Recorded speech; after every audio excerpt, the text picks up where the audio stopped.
year ago, at the end of February, all eyes of the armored fighting world were turned to Belgrade. The capital of Serbia was preparing to host Buhurt Prime, which was delayed due to COVID.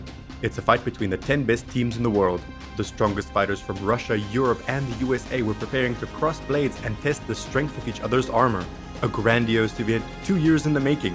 For 2 years, fans of armored sports had been waiting for the return of this final confrontation between the world's top teams. It was scheduled for February 26th. On February 25th, it was clear that there wouldn't be a tournament. The Warriors of Light from Ukraine didn't participate due to the military operation. White Company from the UK, Legenda Północy from Poland, and Prague Trolls from the Czech Republic decided not to take part in support of Ukraine or in protest of the participation of Russian teams. The last of the teams to withdraw were the Prague Trolls on Friday evening, the day before the event. And now there were 5 teams left in the list of participants, among which there were no Trolls and no White Company, who were both contenders for overall victory. The organizing team was dedicated until the very end. The guys tried to find any opportunity to hold the tournament, even with a reduced number of teams like it was with Buhurt Next. I looked at them from the side and I was not envious. This and that team didn't arrive? Okay, plan B then. Has another team cancelled? Okay, let's try and do this. The Trolls who've already arrived in Belgrade reported that they're leaving tomorrow morning. That's bad news. The situation was changing every minute, and at some point there was no other solutions other than to cancel Prime. Nevertheless, 5 teams from Russia, Monaco, the USA, and Poland were already in Belgrade. They'd come a long way and spent a lot of effort and money, by the way. The organizing team also did a tremendous job preparing a big, complex, grandiose event that was supposed to be Prime. So, cancelling the tournament and simply doing nothing seemed unfair to all those who'd already arrived. Yes, the Titanic was sinking, but they decided to play to the end. And then the prepared arena became an area not for a tournament, but for friendly fights, where the remaining teams were able to fight in a more relaxed format. There were no winners and losers announced at the end of the day, as it was a day of sharing experiences. The team from the channel Max Yun were also there. We were preparing to shoot the most grandiose event in the world of HMB, a real festival and enchanting spectacle. But it didn't happen. We were all in the same boat. And when the organizers decided to just hold fights, the fighters decided to just fight, and we decided to just film the fights of the 5 remaining teams. We were filming without a specific plan of what to do with the material in the future, and without being sure it would make sense. It was in the drawer for a year, and recently we blew the dust off, reviewed the video, and realized that it needs to be shown, since these 5 teams fought in a way that was truly worthy of Buhurt Prime. Well, the time has come. Here is an overview of what would have been Buhurt Prime 2022, the tournament that didn't happen.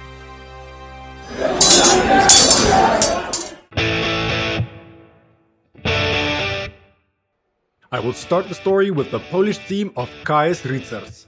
As I expected, KSR turned out to be the weakest team of the day. Unfortunately, the guys from Poland did not win a single round and weren't able to make a single pure frag. They had a very hard time. Each subsequent fight was harder than the previous one. Not only did it seem like their opponents were getting stronger and stronger, but with each fight the KSR substitute bench was becoming smaller and smaller. As a result, in their second round against Partizan, which was the 3rd fight for the Poles, only 4 fighters in white made it into the ring. The guys from Partizan were gentlemen and also came out with 4 fighters, but it didn't add to KSR's chances of winning. The last fight for the KSR Knights was against Grimaldi Milites, and it seemed like this would be the very fight where the Poles had a chance to win. And if it had been their first fight of the day, then maybe, but there were still only 4 of them and the Monegasque were on point that day. I'll tell you more about them a little later. In the meantime, a little bit more about KSR. Here, for clarity, it's worth adding that everything I said above does not mean that KSR is a weak or a bad team. On the contrary, I remind you that the 10 strongest teams in the world are invited to Prime, and KSR is definitely one of them. Yes, their second place in the final rankings does not quite reflect their real strength, but they deservedly received an invitation to Buhurt Prime. And if for some reason, let's say, they partook in Buhurt Next, they could have won. That was a necessary remark. Let's get back to the fights. So, because of all these factors, I guess it's worth mentioning KSR's fight against Bern. The second battle in which the Polish fighters were still strong, fast, and daring. Yes, daring is the right word. In the first few seconds, a KSR fighter runs through the Bern lines, and from the rear creates some tension for the team from Russia's Nizhny Novgorod. Without engaging, he threatens two halberdiers at once in such a way that he doesn't allow them to safely perform a series of heavy blows. This creates discomfort for the bear paw fighters because they cannot work in their usual positional manner. As a result, the lines are broken, the bear paw fighters are forced to maneuver, which is more familiar to the KSR fighters. Some of the Poles were running around the field quite actively trying to create sharp moments. The other KSR fighters demonstrated resilience and willingness to resist in order to give their teammates more opportunities for aggressive work. Bear paw needed just 1 minute to create an advantage, but 1 minute is a lot. This, however, did not break KSR. They continued to fight without thinking about the deft defense. As a result, it took another minute for the Bears to win. But KSR was looking good. They lost on the individual training of athletes, but technically, they did everything right. There is nothing to complain about. The second round was worse. Here, the Poles allowed themselves to be cornered from the very beginning of the round, and the halberdiers from Bear paw, now there were 3 of them, were cutting the Pole downs without any problem. The first frag was once again Bear paw's, and it took them another minute to get that first frag. Then there was an exchange. Rafael Namazov turned out to be on the ground together with the Pole he was taking down. It was a stunning disarming of the KSF fighter. Halberds working, and the victory for Bear paw. KSR lost this fight just like everybody else in the tournament, but they gave a great fight to the winners of the previous Buhurt Prime. It's worth understanding that once again, KSR is a top team. They did not receive their invitation by chance, but sometimes there are days in your life where the only way you can show yourself is to get up after falling, over and over again. And this was unfortunately such a day for the KSR team.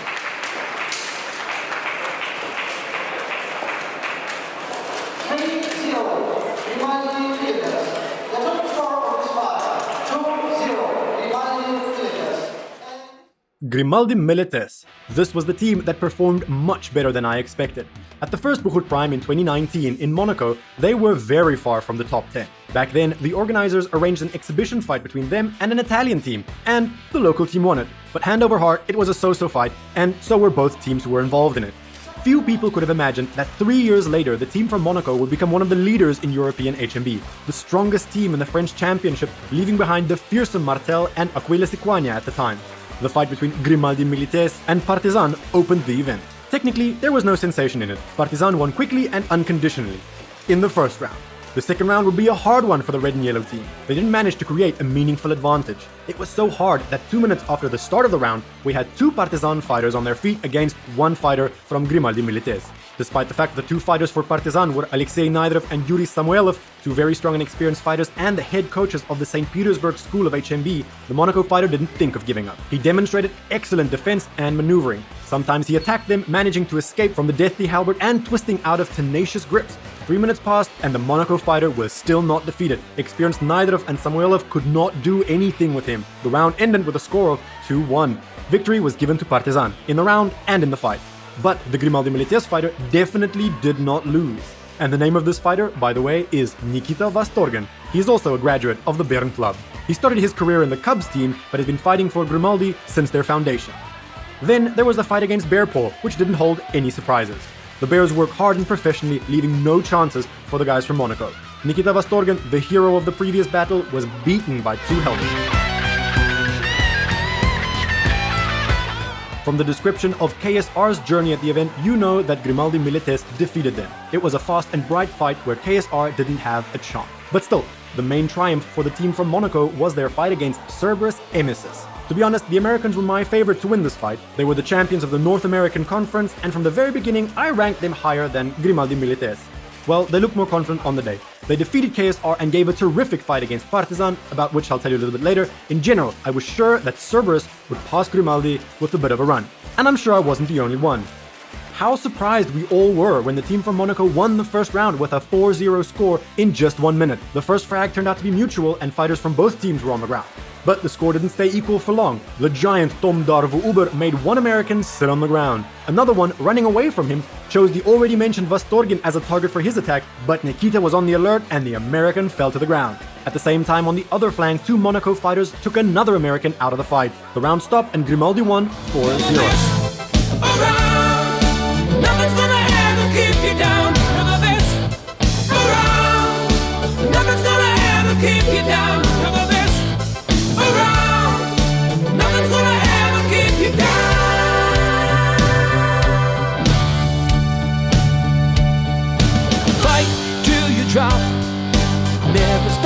The second round was even brighter than the first one. It started again with a mutual frag. A few seconds later, a Cerberus fighter dropped one of the fighters from Monaco, and the intrigue returned to the fight. A little bit of all you got can never bring you down. At least it looked like it. But in the span of 8 seconds, Grimaldi's fighter number 3, Luis Pion, made 3 magnificent frags, one more beautiful than the other. And with a score of 3-0, victory goes to Monaco.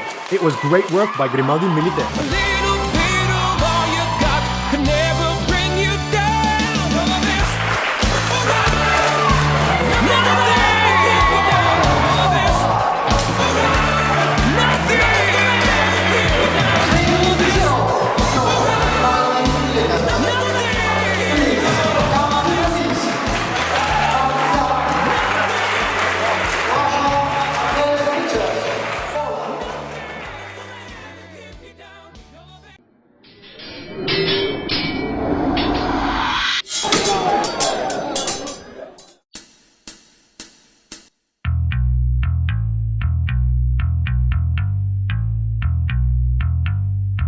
Partizan Russia. In my pre-tournament analysis, I asked myself, what can we expect from Partizan, who hasn't fought abroad longer than the rest of the Russian top teams? Is the most titled team in the world still tough? Or were all those merits left in the past, and no one really needs to be afraid of the team from Moscow anymore? Well, what can I say? It's a hard question to answer unequivocally. It probably would be correct to say that Partizan is still on top, and maybe still even the strongest team. But I think the gap between them and their closest pursuer is smaller than it was before. However, it's not clear who exactly these pursuers are. Definitely not KSR. Partizan passed them without even noticing. Definitely not Grimaldi. Yes, they had to struggle with Nikita Vastorgin in the second round, but Nikita is a great, unique fighter, so we shouldn't take that into account. Furthermore, the first round was won without any problems. Throughout the day, Partizan showed itself as a cohesive, technical, fast, and sporty team. The squad was not perfect, but still very, very good. Unlike the other teams, Partizan was hitting a lot more, and they didn't stagnate with a single opponent. Their style is very variable. If their opponent has something to oppose plan A, then they simply move to plan B. If the opponent has an answer for plan B, red and yellow move on to plan C, etc., etc. Almost always, their range of options is richer than that of their opponents. And maybe they don't even work it out separately while training. Perhaps they don't even understand this, and after seeing my video, they'll say that they didn't have any plan at all. It's the matter of a special level of mutual understanding that arises amongst people who've been fighting shoulder to shoulder for such a long time. The only team from which I expected a clear confrontation was from Cerberus Emissus. There were some big names in that squad. And besides, I'll remind you that this is in fact the American Dream Team. The best of US HMB, and they were extremely motivated. It's worth saying that America's tops have always been hard opponents for Partizan. Dmitry Kunchenko's story about how Partizan traveled to the USA is on the channel. And I put the Russia-USA fight at the Battle of the Nations 2017 in Barcelona in my personal top Battle of the Nations fights. Links in the description. And I was right. The battle between Partizan and Cerberus became the highlight of the day. Every second of the first round was filled with action. The fighters of both teams were excitedly looking for opponents to frag, at the same time demonstrating amazing saves. Here, there was no hint of positional battle. Nevertheless, Cerberus were the first to gain and score. Alexei Klukov lost in single combat against the halberdier from the Americans, but Partizan didn't stay in the minority for long. A few seconds later, this same halberdier fell into the jaws of 3 Bern fighters at once and ended up on the ground. Then there were 2 minutes of equal confrontation where both teams demonstrated excellent teamwork, but no one got the advantage.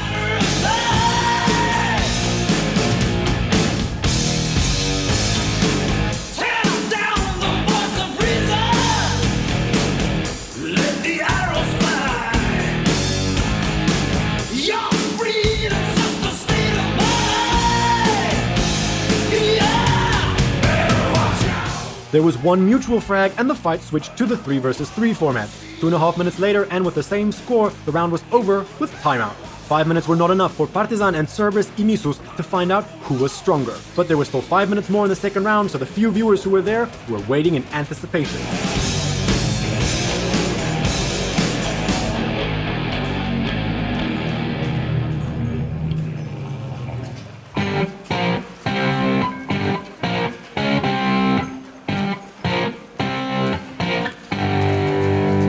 The second round was more successful for Partizan, but not an easy round.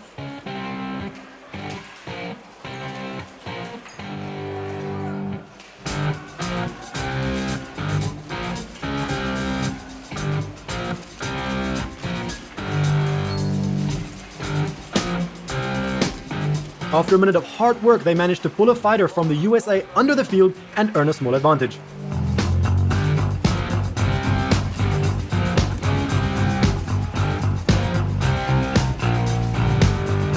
But it was not possible to use this advantage for a long time. After 2 mutual frags, Partizan leads the round 3-2. Nevertheless, the persistence of the red and yellow was rewarded. Distracted by Yuri Samoilov, a fighter from the US gives up the slack and Benedikt Baksanov immediately punishes him for this. 3-0 and an extremely difficult victory for Partizan in that round. It was surprising, but having had the 2 toughest fights so far, the fighters from both teams were still fresh and hungry for a fight.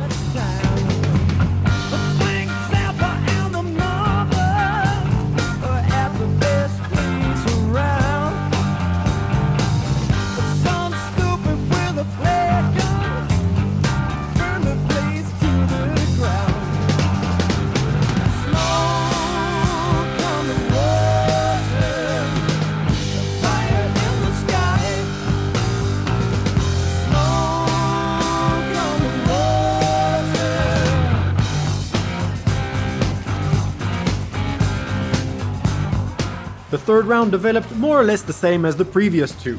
2 mutual frags in a row, and finally they were fighting 3 versus 3. But Alexander Klukov does not let this last long. He performs a counterattack and sends a Cerberus fighter to the ground.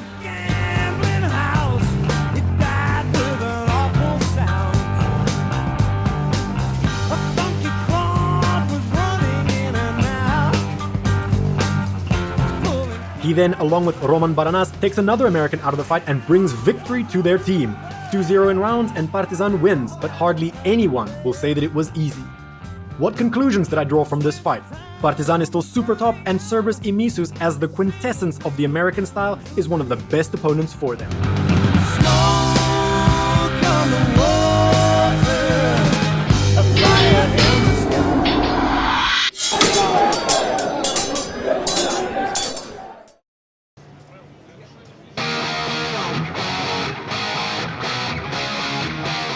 Bern, Russia. Bern is the second Russian team to come to Belgrade to participate in Buhurt Prime. What's more, it was this team from Nizhny Novgorod that won the tournament in 2020, back in Monaco, and they were finalists at the first Prime when Buhurt from Moscow won. In general, Bern, along with Partizan, Prague Trolls and White Company were the main contenders to win the tournament, which didn't happen. I already told you about their fight with KSR, there was no sensation there. The Poles were struggling, looking for an opportunity, but their opponents just went over their heads. Let's take a closer look at the fight against Grimaldi. Unlike KSR, the team from Monaco didn't try and offer Bern something new to deal with. They offered a standard formation, the positional confrontation 2-1-2, which is definitely comfortable territory from the team from Nizhny Novgorod. Vostargen from Monaco tried to circle behind his opponent's back, but having met Rafael Namazov there, whom he knows quite well and who knows him no worse, he returned back to his own half of the field. And this was the end of Monaco's timid attempts to create a maneuvering battle. The first frag of this fight was performed by Sergei Kuritsun from Bern to the accompaniment of Alexei Kamenev's Hellberg. He was ready to immediately move to the second frag, but number 2 from Monaco, Vostargen, didn't allow this idea to come true. But this only delayed the fate of the Monaco fighter. Four was pulling on his head so hard that it was only a matter of time before this fighter fell to the ground. As a result, Four achieved his goal and already had a second Monaco fighter on his account. But he came out of this situation having problems. Having missed an obviously sensitive blow, he leaned on the barrier, temporarily unable to continue the fight. Nevertheless, the third frag in the round was also on his account. It breaks out loud. Lost is in cages. It's on breaks loose. Just have to make it with someone I chose. The Nizhny Novgorod locomotive ran over Vostargen, who got distracted by something. After that, Kuritsun apparently decided that he'd already done a lot and had every right to rest. Remaining on his feet and not leaving the fight, he allowed himself to lean on the barrier while his teammates finished the round.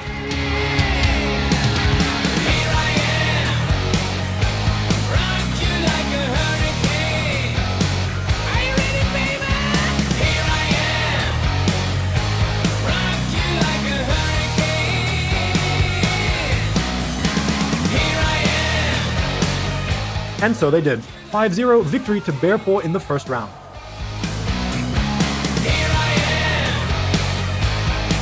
In the second round, the nimble and audacious Vostargen from Grimaldi immediately started the round against Alexei Kamenev.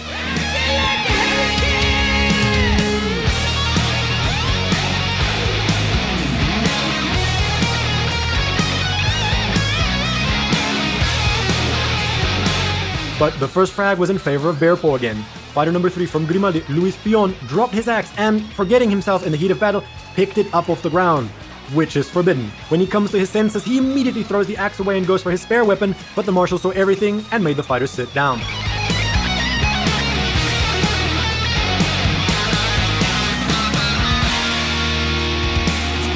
The next frag against Monaco was caught between Kamenev and Kuritsun, two of the strongest fighters of the Nizhny Novgorod team. No wonder he wasn't able to stand and ended up on the ground. Vostargin does not give up, attacking the Bearpaw fighters until he finally finds himself in a super bad situation. A huge Kuritsun pressed him into the barrier and two halberds from Bearpaw knocked the last hits. With Vostargin on the ground, the round ends with a score of 5-0 to Bearpaw.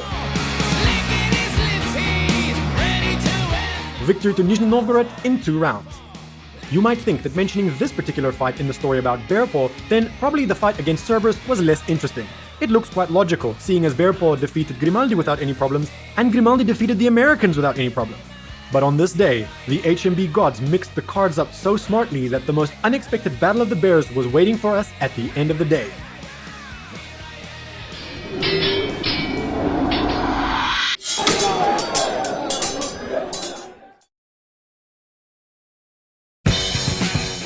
Cerberus Emissus, USA. The American team was the main mystery of the Buhurt Prime that didn't happen. They flew in from far away with the status of the strongest team in North America.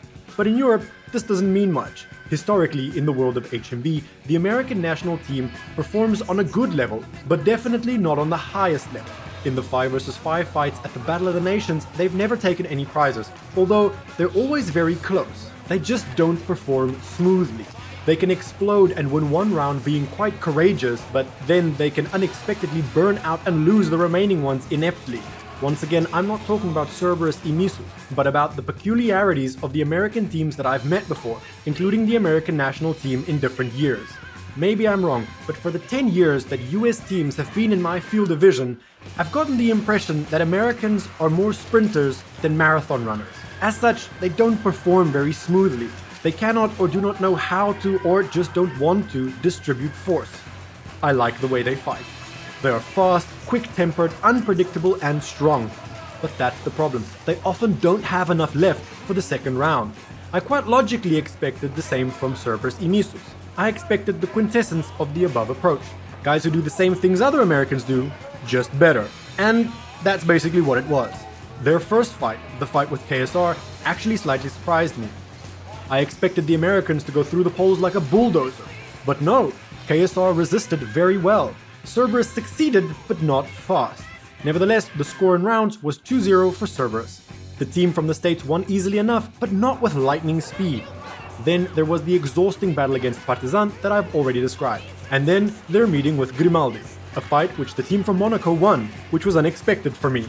Then I thought that this was the feature of the American teams I've mentioned, their inability to distribute force. Cerberus, exhausted by their fight with Partizan, no longer had the strength and energy to oppose Monaco, a team who obviously looked weaker. For this reason, I didn't expect any surprises from their fight against Bearpaw. It started as a regular positional fight, familiar for Bearpaw and less typical for Cerberus. The first frags happened as mutual frags in the center, and then everything went in an unexpected direction.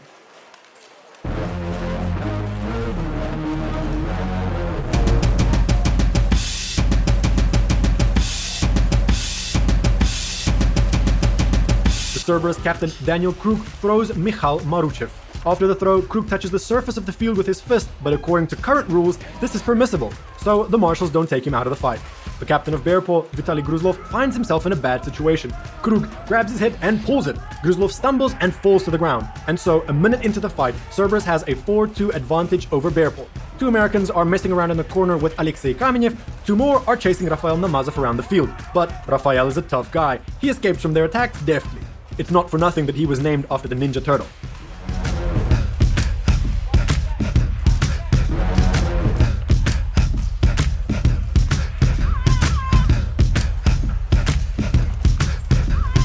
At some point, his opponent will make a mistake, leaving another body on the ground. Namazov immediately takes advantage of the situation, and the score becomes 3-2, so Bearpaw has a chance. But unfortunately, Raf is a lightweight, so this time he didn't step out the winner in a confrontation with a tall halberdier. Sensationally, Cerberus defeats Bearpaw in the first round with a score of 3-0. The question hanging in the air is whether or not they can do it again.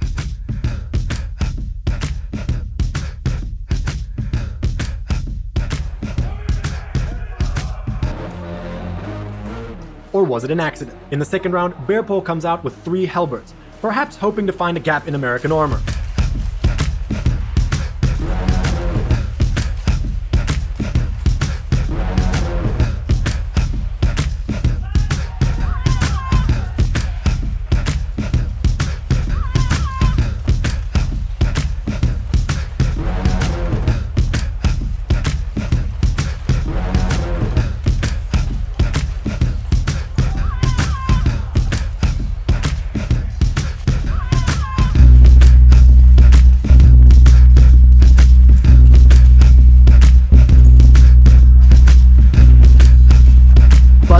Aren't given a chance to work. The fighters split into pairs again. 2 mutual frags in a row start the fight.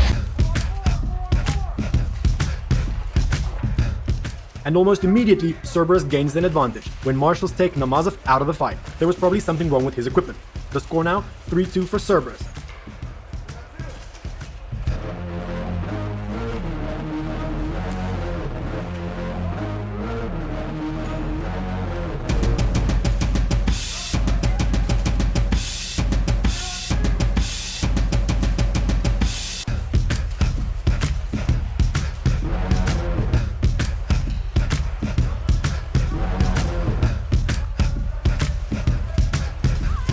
One more mutual frag and 2 Cerberus fighters, Matthew Kridigan and Johnny Porter, remain on their feet against Alexei Kamenev. Alexei is a very strong man and the Americans had to struggle with him, but after some resistance they found the key and the Bearpaw fighter was left on the ground in a similar way to how Vitaly Gryzlov was defeated in the previous round. 2-0 in the round in favor of Cerberus Emissus, and with the same score in rounds, the team from the USA wins the fight. To say that this was unexpected is an understatement. Hardly anyone would have bet money on such an outcome. But what happened happened. The Dark Horse defeated one of the main contenders for victory for a tournament which didn't happen. It was real sport. A great plot for a sports drama. If Hollywood ever makes a film about HMB, they will probably be inspired by this fight. And they'll probably distort everything, but moving on. Does this mean that Cerberus is the strongest team because they defeated last year's champions? Of course not. After all, they themselves were beaten by the Monaco team, which last year's champions passed without any problems. But they are certainly one of the best teams in the world and can fight on equal terms with the strongest fighters. It should also be added that Partizan and Bearpaw did not fight against each other on the day, but in the 6 months prior to this event, these teams met 3 times at domestic Russian events, and the result was 2-1 in favor of Bearpaw. This is a vicious circle that reflects the level of opposition, the integrity in the fights, and the huge journey our favorite sport is on. It's evolved and real intrigue has appeared in it. It's finally become unpredictable. Buhurt Prime 22 could have become the best Prime, the best final in the history of HMB, a tournament that could have been discussed for a whole year in anticipation of the next one. But it didn't happen. Half the teams decided they couldn't fight, the other half decided they couldn't help but fight. One of the missions of our sport is a therapeutic one. In difficult times, the brain gets overloaded and nerves are on edge. Sport helps out. Everything is always simple and clear here, talking about HMB, beat, don't fall, and drop opponents.